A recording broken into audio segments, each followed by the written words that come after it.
என்றும் மாறாத இயேசு கிறிஸ்துவின் இனிய நாமத்தினாலே உங்கள் அனைவரையும் வாழ்த்துகிறேன். தேவ ஊழியம் எளிதானதல்ல என்பதை குறித்து இன்று நாம் காணலாம்.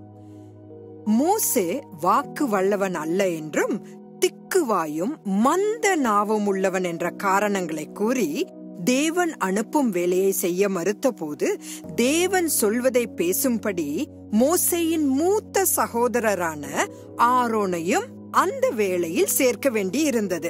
யாத்ராகமம் 4வது அதிகாரம் 10-15 வசனங்களை நாம் படிக்கும் போது இதை நாம் அனைவரும் அறிவோம்.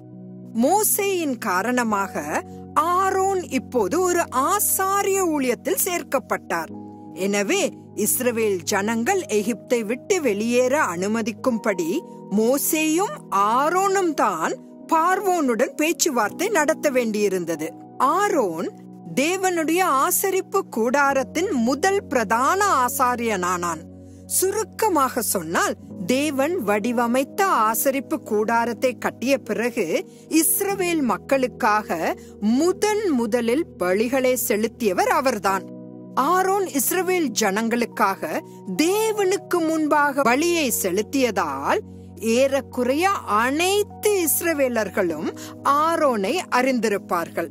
அந்த இடம் சுத்திகரிக்கப்பட்டு முதல் பலிகள் தேவனுக்கு செலுத்தப்படும் ஒவ்வொரு முறையும் தேவனுடைய மகிமை அவ்விடத்தில் இறங்கி வந்தது. எப்பொழுதும் அக்கினி கர்த்தருடைய சந்நிதியில் இருந்து வந்து பலிபீடத்தின் மேல் வைக்கப்பட்டிருந்த சர்வாங்க தகன பலியையும் கொழுப்பையும் பட்சித்தது.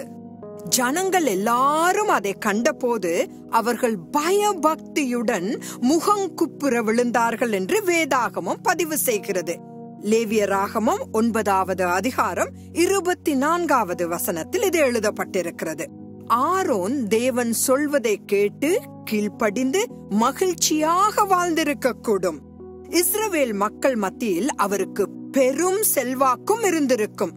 சுருக்கமாக சொன்னால், அவர் பிரபலமானவராக இருந்தார். அவருடைய பேரை தெரியாதவர்கள் இருந்திருக்க மாட்டார்கள். இதற்கெல்லாம் காரணம் அவரது தம்பி மோசேதான்.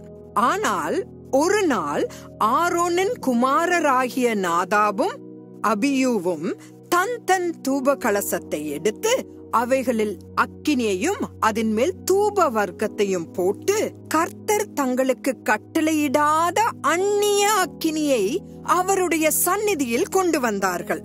அப்பொழுது அக்கினி கர்த்தருடைய சந்நிதியில் இருந்து புறப்பட்டு அவர்களை பட்சித்தது. அவர்கள் கர்த்தருடைய சந்நிதியில் செத்தார்கள். இதை கண்ட ஆரோன் பேசாதிருந்தான் என்று வசனம் கூறுகிறது. லேவியராகமம் 10வது அதிகாரம் முதல் 3 வசனங்களில் நீங்கள் இதை காணலாம்.